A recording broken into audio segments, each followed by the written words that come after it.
Thank you, and good to see the family, the ones I can see, and I hope that everyone is okay.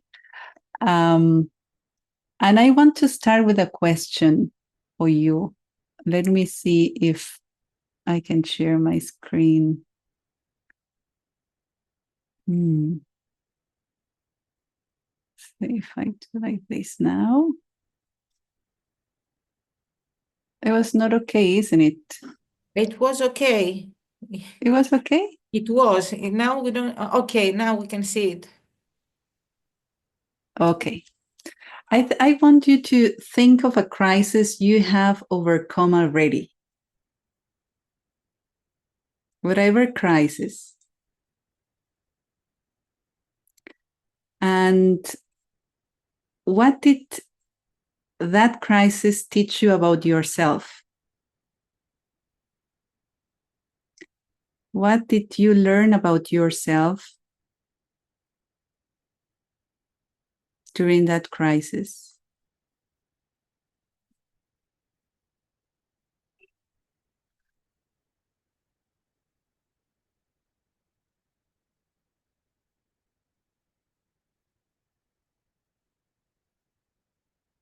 I know that we can spend more time thinking about that because we really learn about ourselves during those times. Maybe you can think more about that. And what did that crisis teach you about crisis?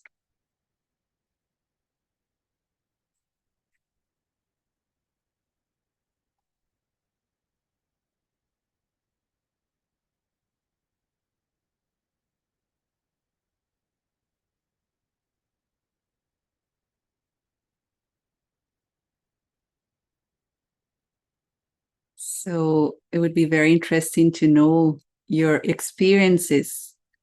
And maybe in some other time when you have a meeting with the family, you can share about that. But the crises are things that teach us a lot about our own self. And I have realized that during crisis, we are not alone. We have been having souls that are there to support. We have Baba to support. But what is the specificity of a crisis? Why we call it like that? And I want you to remember when you were a child, a kid, and you fell off of the bicycle and ended up with a big wound on your knee. So in that moment, you were enjoying, but then suddenly something happened that was painful. And something like that is the crisis, is a temporary state. And depending on how big is the situation, cause disturbance, disorganization, and normally is a situation that we cannot solve in the same way that we are doing before, because it's different when is any change, and you can manage the change as usual, like as normal as you normally do. But a crisis is when something happens that is not easy to manage in the same way. For example, when the house has burned, like that happened in some center in Guyana. So it's difficult because you are there and then the house is burning and everything is gone. And so you have to deal with something that is new. And it could be a danger or it could be an opportunity, both. And normally, when there is a crisis, there are some symptoms that we have. First, we feel disorganization and hopelessness, because it's different when, for example, when the war starts than when you have been facing war for years. The moment of crisis is when it starts. No, And in that very moment, you feel like a lot of disorganization, fatigue, forgetfulness, anxiety, or way of thinking is so accelerated and continuous. We lack concentration. There is this feeling of dullness or disconnection from reality. It's like you feel you are there, but you are not completely there. It's like you feel you are not yourself sometimes. You feel stress, insomnia, sometimes recurrent nightmares. And these are some of the symptoms. Um, we can have many more, but it's important to recognize that not everyone responds in the same way to the same situations. And that is very respectful, because the way we respond will depend on our own history, our own resources, spiritual, material, personal, social, and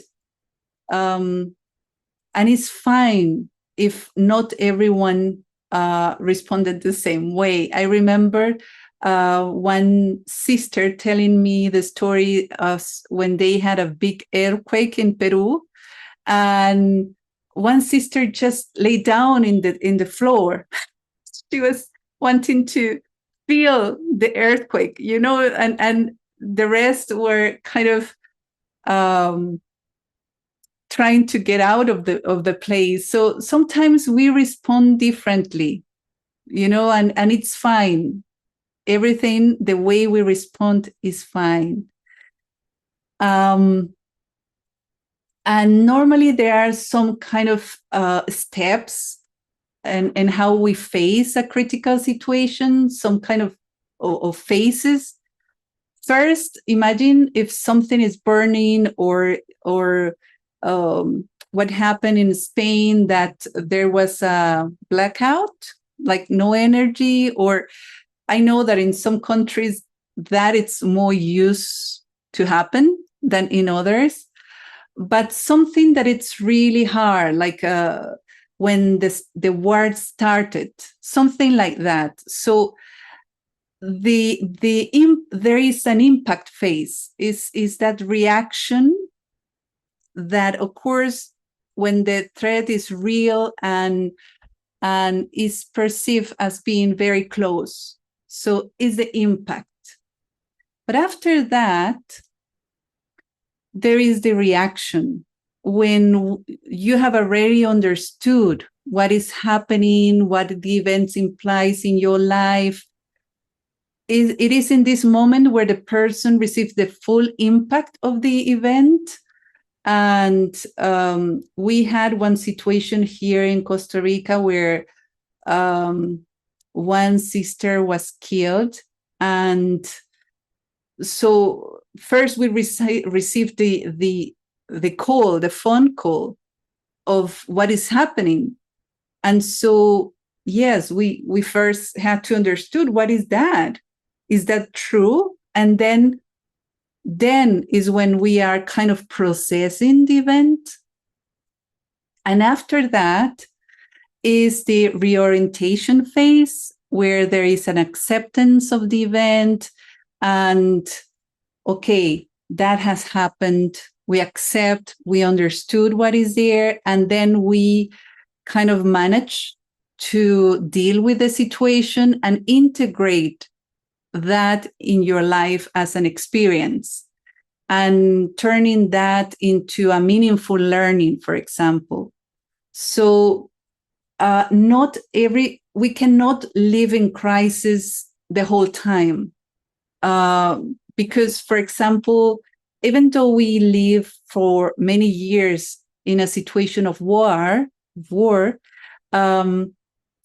there is first the impact when the war started. But, for example, in my case, I was born in Chile when there was a war and we had to leave the country. But those first years, the first moment of the impact of what is happening is the impact phase. But then the human being is able to kind of integrate experience, to live in a survival mode. We are always alert. We know that we have to kind of communicate in different way. So it's not that we live in crisis. Is the situation in a way is integrated in our life. Okay, but crisis is when there is a impact, a very more in Spanish is like a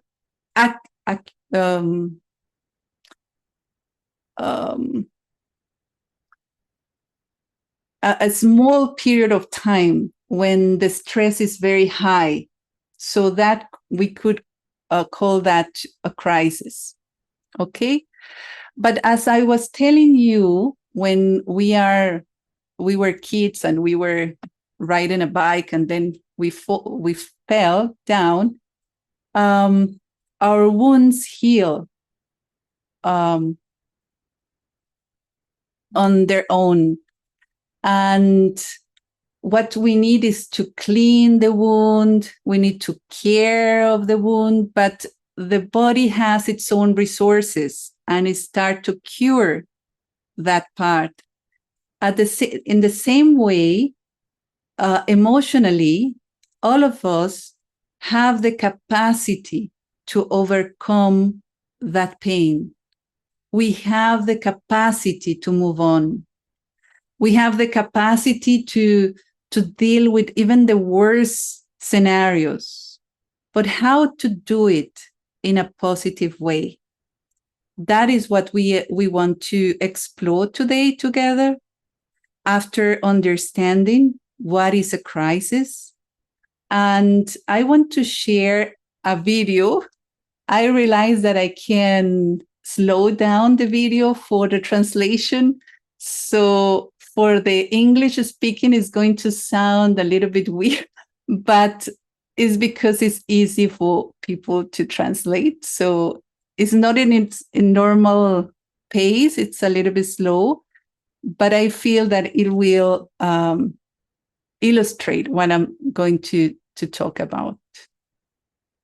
The tree has to grow into all. Can you hear? Can you hear or the sound of the video? Yes. Okay, good. It's always growing in two directions at the same time. It's growing down, it's growing up. And what's interesting, if you could see the part of the tree that's under the ground, it looks very similar to the part of the tree that's above the ground. The root system is very similar to the fruit system.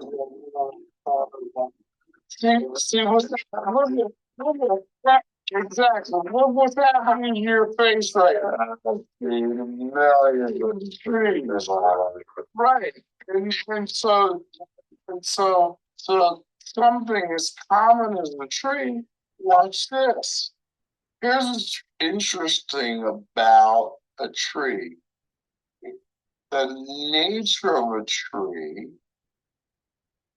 is that it is both gravitropic and phototropic.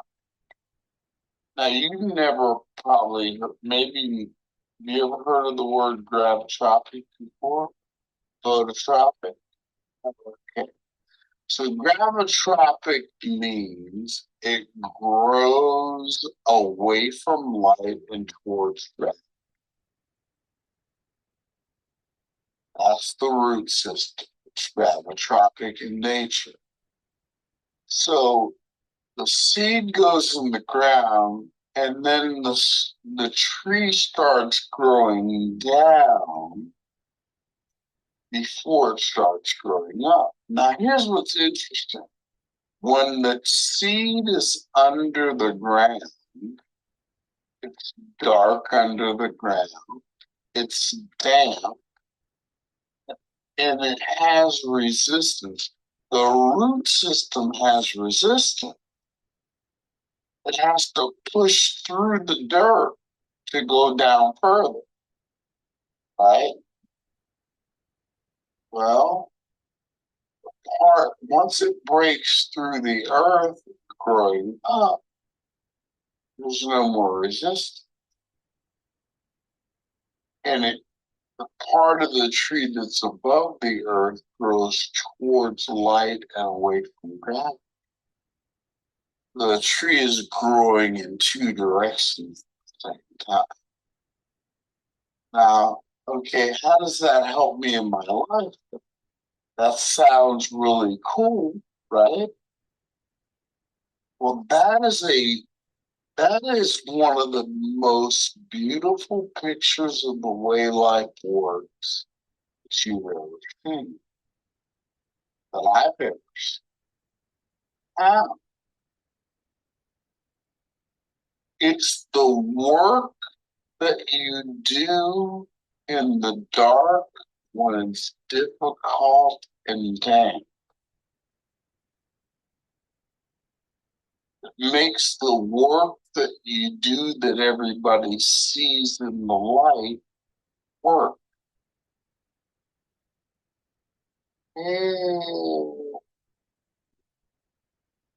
Nobody saw you. Everybody sees you now in this beautiful studio, this podcast, on Instagram Live, on YouTube, on whatever. Everybody can see it. Oh my goodness, David Shands.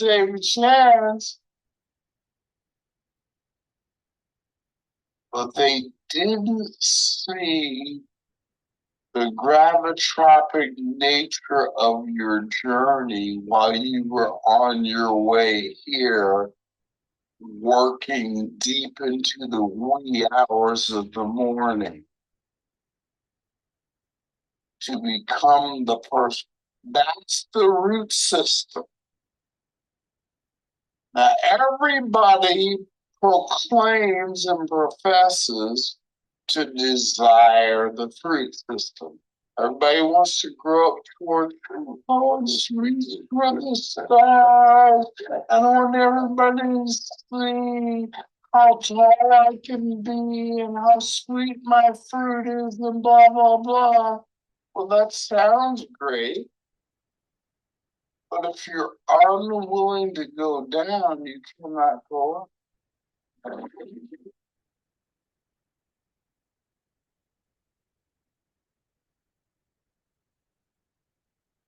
It was how you felt about that. It was easy to translate, I hope. But it's very interesting because in order for the tree to go up, you have to go down. And scary. And it's scary when we are in a place of darkness. So, but the crisis is taking me there, but at the same time, I'm growing. I'm growing a lot. And so with that inspiration, this video was sent to me in a moment that I was participating in a conference at the UN when I was hearing a lot of things that were very painful, situations that are happening around. And in some point, I was very affected emotionally. And I understood some things that I want to share with you on how to overcome those feelings, especially when something big has happened. And taking this example of the video of the tree, in order for the root system, and we are calling that our own inner strength, that part that is invisible, but is the strongest part that we have. In those moments, we need to go deep. No? And for going deep, I realized that we have to letting go our own resistance. Like if we cannot resist what is resisting my growing, if I resist the reality of what is happening, that is creating double pain. I don't know if you feel it. It's tiring. It's tiring when I'm still resisting of something that I don't like that happens. I don't like because it's painful. But when I am able to accept and letting go that resistance, that sometimes is subconscious, is not so evident. But when I realize that I'm resisting something and I'm willing to let go of that, wow, we then can start to grow. But we have to slow down in order to keep our own balance, the emotional balance. We need to change our rhythm of how we are doing things, especially in crisis. We need to slow down our thinking. Maybe we don't need to take decisions so quick, because it's difficult when we are feeling fear or anxiety. Is different, the decisions that we are going to make in that state of mind than when we are more calm and in control. And we need time for solitude, but it's a solitude that is not necessarily to be only with myself. And that is not the meaning of the solitude. Is a time for me to connect with that silence, inner silence, like no more noise and of what is happening around me. It's just silence for connecting with what nourishes the mind.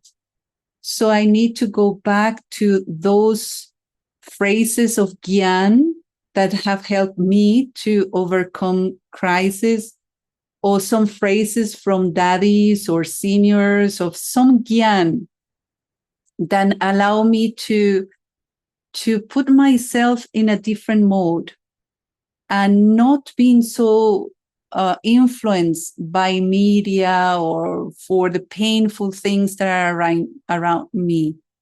Going deep in that sense. I need time of solitude. And I remember that I started with this topic of crisis when I was studying in the university, and a hurricane came and it caused a quick overflowing water all over. And the university asked for help, volunteers, to go to the town very far from the city, where a mountain melted and a whole family was buried under the mud. And I went there. I wanted to help. I didn't know what I had to face there, but the road was difficult. But the main thing that for me was a lesson. There was only one survivor of one family. He lost 11 members of his family, and he was in a place in another house. They kept him there to kind of allow himself to be protected, and then we came as emotional support. Mm-hmm. But he needed time just to process. She needed time of solitude. He needed time of solitude. He needed quiet time. And we needed to allow that to him. So I realized that we need that quiet time, especially in those moments. It's not, we don't need to always run into talking. We need silence. And then I took these pictures. I know that, I don't know, in Turkey and Europe, right now you are in spring, isn't it? Around that time.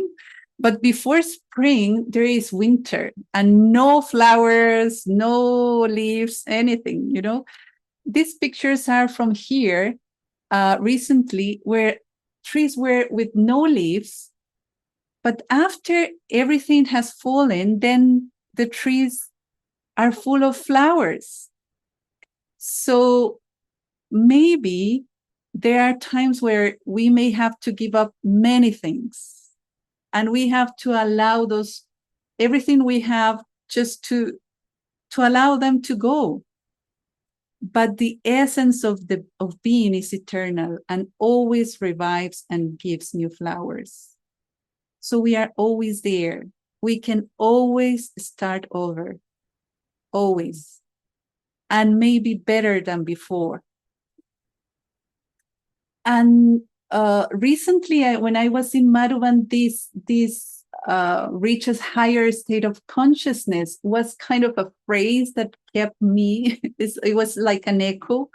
It was a phrase that Mohini Didi said, and then I had kind of a realization, because she said that no matter what is around us, the most important thing is to be in a higher state of consciousness.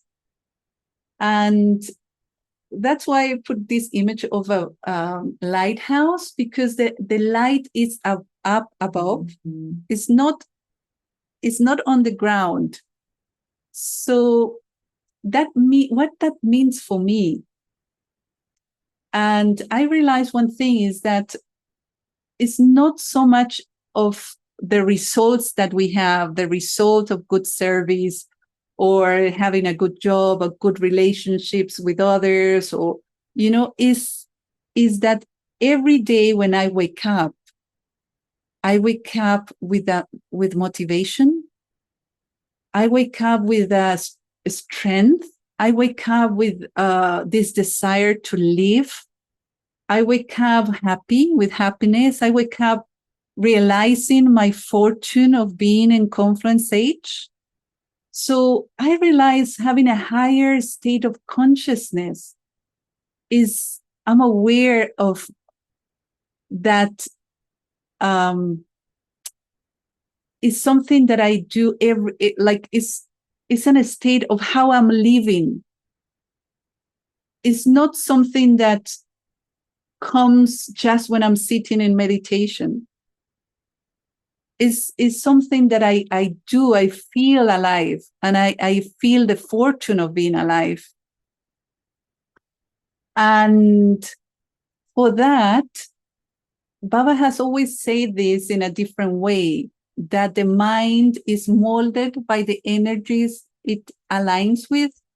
So when the mind connects with the purest energy of Baba, it's in the same energy, one's inner state is uplifted. So that's why Baba, because I'm wondering why Baba always say, remembering me, but I feel that it's allowing us to be in the same dimension, the same kind of quiet, peaceful state and loving state, and is there for me to connect with that and to nurture our inner being. And then when I'm doing that every day, I realize that if I'm focusing on that, all those emotions that are like wild animals, that these big elephants, that sometimes it feels that they are going to eat you. Maybe the fear, maybe the anxiety, maybe the anger, those emotions start to be more calm, and you are able to deal with them. You don't have fear to be fearful, because you know that it's going to pass, and that you are going to overcome those, and kind of you can have that attitude to listen to your emotions, to kind of having the attitude to understand what you're feeling instead of rejecting those emotions, because they are going to be there anyway. So it's better to kind of be close as this child and allow that to change. And then the last part is that we come into terms with the scenes of the drama. And that is something that is very good. Like, we don't reject the drama, because drama is happening, whatever I like it or not. But the main thing for that is to acknowledge what I feel, what is in my heart, what are the feelings that are kind of coming up from those scenes of the drama. And if something is there that is painful, I need to clean those feelings. I need to allow my heart to go back to peace. And for me, one exercise that has been working for doing that is to put things in perspective. For example, if something is bothering me, I ask myself, what will I be like in 6 months or 1 year? So I know that in 6 months or 1 year, how I want to be, respect of that situation. I will be like how I want to feel. What is the state I want to be? So, for example, if I have some small issue, trivial thing with my sister, then, and I'm little upset, then I think, okay, but how I will feel about that situation in 6 months? It's not going to be a big thing. It's not. So it's not a big thing. I can feel that right now. So it's always helped me putting things in perspective to kind of deal with that in a different way and making peace with what happened. And since one recent Morley that Baba said that we have to, in Amrit Vela, to acknowledge if we have some subconscious worry about something, and that we have to surrender that to him at that time. I have been working on that and checking myself if I have subconscious worries. Sometimes they are not so subconscious, sometimes they are more conscious, but there are some things that I'm not noticing. And making peace is something that finally allow us to feel that we overcome whatever is there, whatever crisis. Okay.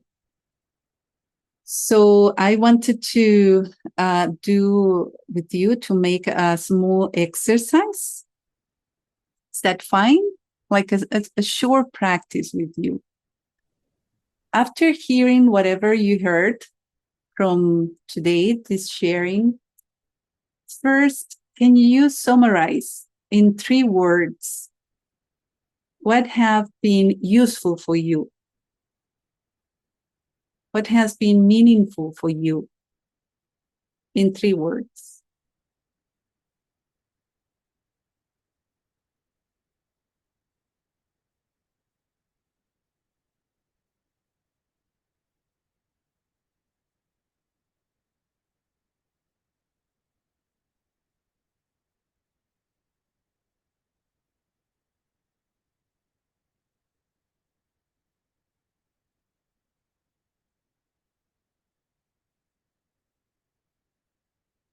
And after summarize that, I will invite you to feel that Baba, his energy, his pure energy is so close to you, so close as you are combined with him. Almost no separation.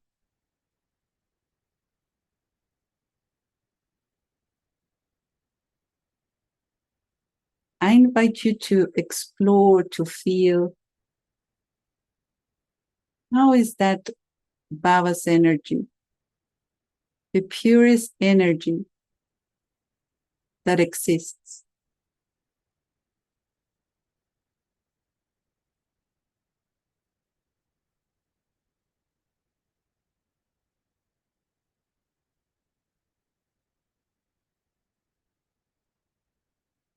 It's my best friend, my closest friend, but at the same time, his energy, his love, his wisdom allow me to release the pain and to let go whatever is in my heart that is blocking my happiness.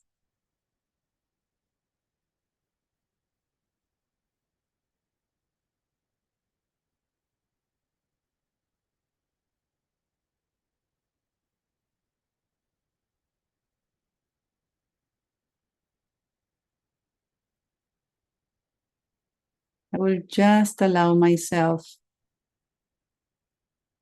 to be nurtured by his love,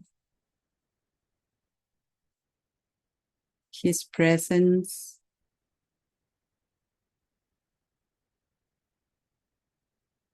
very close presence.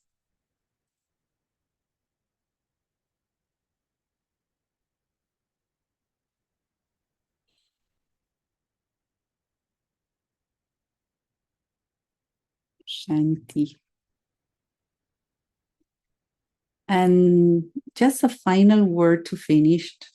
I have realized as a Brahmin, I don't know if it happened to you all, but when there is this suggestion from the Yagya and from the government to prepare ourselves for whatever is going to happen, do we do it or not? And I feel there is one part of the self that is aware that we need to prepare.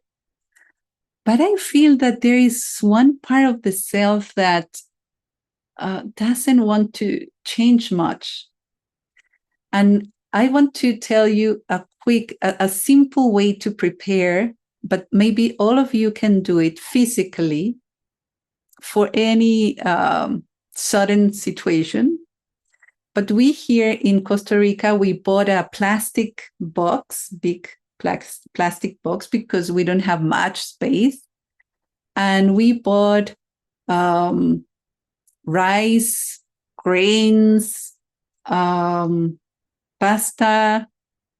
things like that. And we seal all those things with no oxygen because here is tropical. So the things got spoiled very quickly. So we had to do it in that way. And then we put all of that in that box.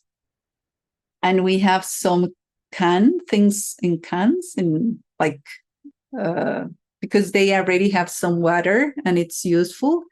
And we bought a big thing of water and we have another tank of water. And so we have that. It's easy. And I feel that everyone can have that in their own homes. And if we think it's easy, I'm sure that we will do it. So it's good to do it. It's good to each one of us to have enough for any situation. Because one thing that happened in Spain, this sharing, we had this sharing with Spain before the blackout. And we were talking about crisis management. And then they have that.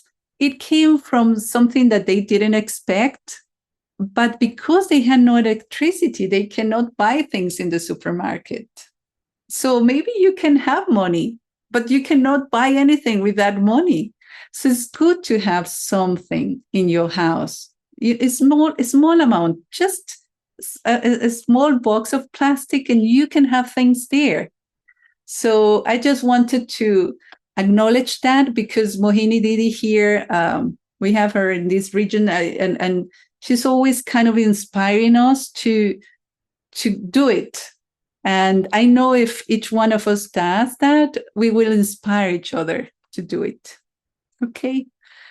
So I hope that it was useful. I wish you all the best. And I will open now for if any of you have any comment or questions or whatever. Thank you so much, Marianne. Everything was so useful for us. There's some comments in Spanish, so probably you will Okay. read them. Okay. It's nice. There are so many languages here. I think we are 5-6 languages.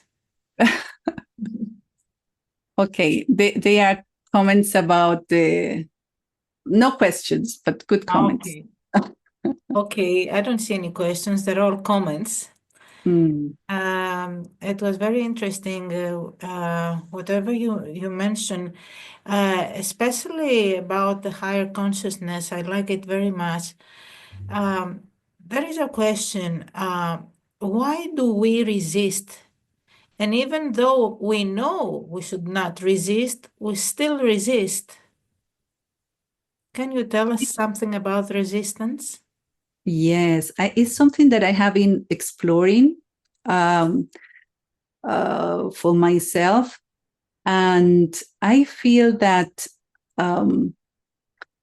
the self needs some kind of safety or security to feel in control of the reality, to feel comfortable.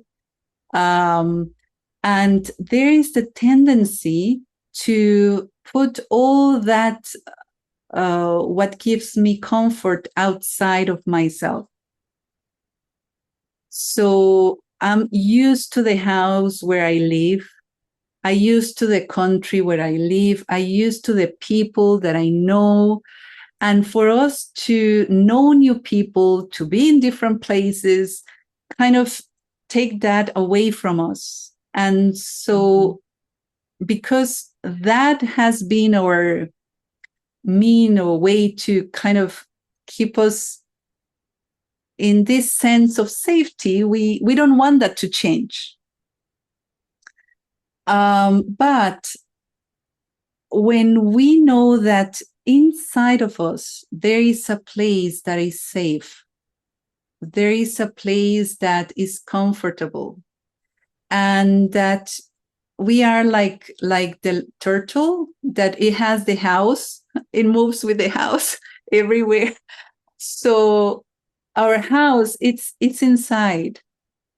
And if we learn to go more into that awareness, that is a way of soul conscious awareness, that I am in my safe space inside, wherever I am, I am comfortable. And it's okay to know new people. I'm always amazed, and I'm amazed for example, from Brother Yogesh, because he moved to a country with a different language. And so it's not so easy to go to the supermarket or different places and to chat with people. And so it's a position that is not very safe, but the inner practice of being okay inside of me, and feeling the inner strength, that inner, what it was in the video, like this idea that my roots, my strength is invisible, it's inside of me, but I'm anchored, I'm immovable, unshakable inside. So many things are going to change outside, but I'm safe inside. So that practice is something that it's allowing me to not resist so much to the change that are happening. And I feel that a lot has to be of the practice of letting go, letting go my attachments, letting go the past, letting go, like allow yourself to let go, because it's so good. It's in another way is what Baba says of put full stop, but it's allow myself to let go and just be simple in everything, my way of thinking and my way of living. Yes, great. You're right. Thank you for your explanation. I don't see any questions. But about you told us about keeping some stock for in case of emergency, and you're very right about. I mean, the Yagya is right about that, and I don't know how many they do that. Uh, well, I live on an island, so I have because there are some, let's say, strikes, and they're not ships coming or airplanes coming, so we need to have stock in the house. So I'm used to that. So there's always stock in the house, and stock of water as well. And also on the island, some years back, we had this photovoltaic system in one small Baba's place called Green Angel. So we had electricity also. Even if there was not electricity, we had electricity, and that was really very important thing. But there are still some people who, especially in Greece, they resist on keeping a stock. They say, well, if it's in the drama, that will happen. And they don't want to keep a stock. And of course, we cannot say anything to them. But yeah, keeping a stock of food or water is very important. Um, so I'm just looking if there is any more questions here. I don't see any. But I feel that you have gone through many crises yourself. What you said about this mud that people were in this kind of crisis was really very important, and the video as well. I think going underground at the beginning is really very important and understand what's happening. Um, I don't see any other questions coming. Very good. So it's fine, and I wish you all the best. I'm sure that if it's not there is no question, you feel like satisfied inside, and if there is some kind of need of support, um, I think that we can support each other, like as a family. Um, and of course, we always have Baba that is there, but I know that in some circumstances we need to kind of have everyone's um, emergency contacts, the names and the phone numbers of the different people that from your family. Is good to have that at the centers, and to, because we sometimes have chats, WhatsApp chats or different things, but we don't have the families. And sometimes if one sister is living by herself and something happened, then to whom we contact? So there are some things that we need to kind of do as a family all together to support each other.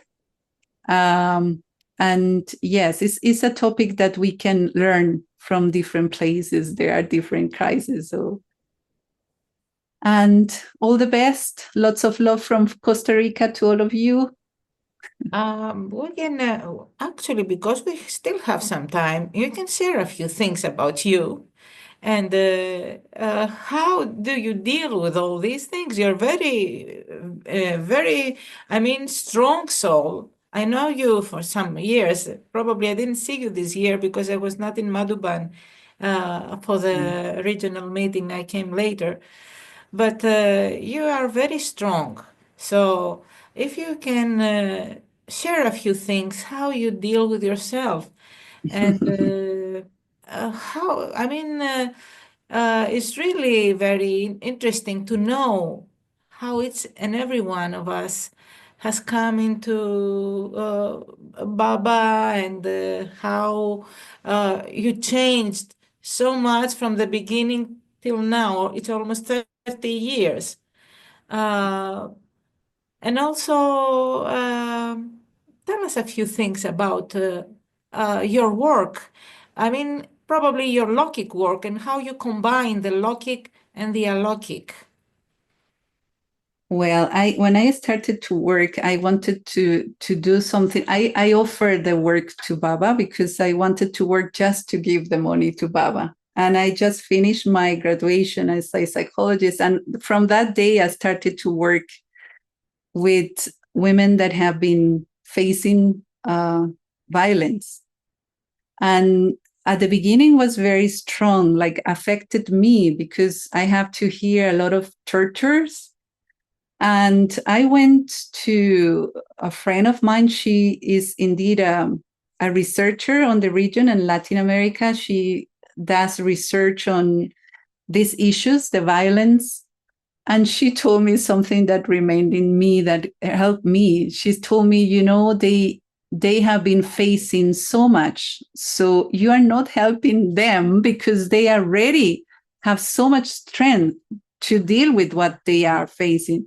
You just have to be there to remind them that they have that strength and to help them to kind of go back to their own self-respect in a way, to be able to take decisions.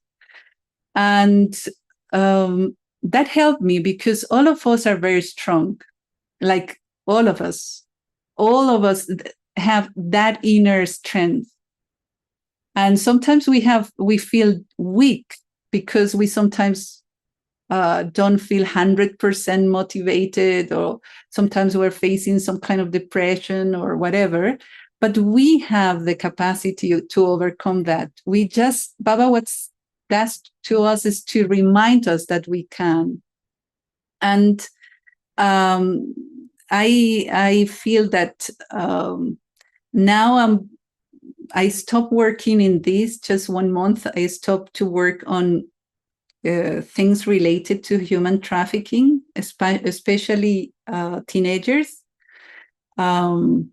Because now the situation in the world with drugs is very strong. There are cartels and all of those things. And because of poverty, it's easy to attract them. And then they face a lot of violence. And what I feel is what is our role in those situations? And in one occasion recently, I was with a group in a school. They had 10 years old, all of them. And I had to kind of tell them what is human trafficking for them to be aware. But one of them was so enthusiastic because I always want to create kind of a safe space for all of them to feel comfortable, to not judge. And, so one of them immediately say, I saw my cousin being killed in front of me. And when I heard that, I had to kind of stop. And then all of the rest were kind of saying, me too, I see this thing and the other one.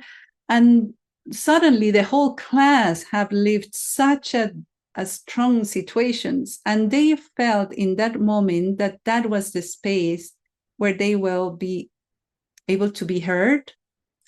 And that they needed that. They needed the space to talk what they are facing in their everyday life. And so in that moment, I just remember Baba and said, what I do now. Because, of course, in my logic job, there is a procedure, what I have to do. But in that moment, with all those kids, what they need is that reassurance, that I'm listening, I'm hearing, I'm really hearing what you're saying, and I'm here for you to listen and to do whatever is in my capacity to support, and acknowledging that they are very brave. And then the workshop went long because it was more like a chit chat, and then of course we had to do different things with the police, and but I feel that sometimes is that what we need to do with other people, because we will not solve their problems, but we will be able to kind of allow the space for them to acknowledge when they are being able to be heard is a way to process their own emotions and to feel valued as a human being. And I feel all of those things help them